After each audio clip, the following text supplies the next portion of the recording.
milgo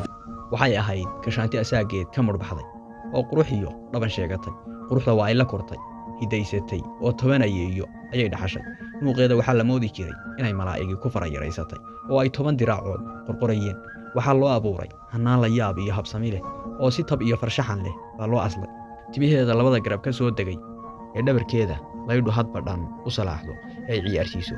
ee aad moodo sayn fardoodka dibka la mariyay ayaa naflaha dhayga gelin jiray weligeed iyo waaqeed timaha ma ay qarin oo madaxa masar kuma ay xidhan balse inta ay shanlayso oo hagaag uga shaqayso ayay dadka ku walaxsan jirtay midabkeeda dhalanka ah ee aan doorsoomin kubka buuxa dhexda taakada leeg bogga laalan ee la sargooyay sanqaroorka soo rogan ibnaha dikhilka u eg ciridka dugulka ah ilkaha dhayda ka cad sunniyaha aad bisha dhalatay moodo iyo naasaha cambaruudka u qaabeeg ee giigsan ruuxii basar u jaleecaa 10 dharaarood oon jidiinkiisa uu ka dhaarin kari lahaa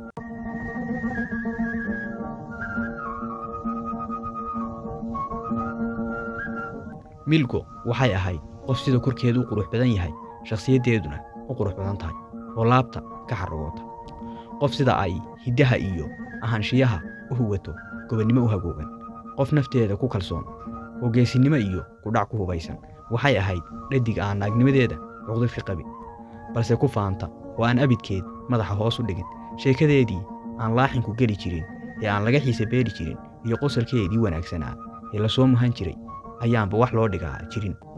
qof xul ah oo dhankii aad ka eegtaba ka dhamaystiran ayay ahayd qof magaceeda iyo shakhsiyadeedu isleeyihiin oo milkaysan bay ahayd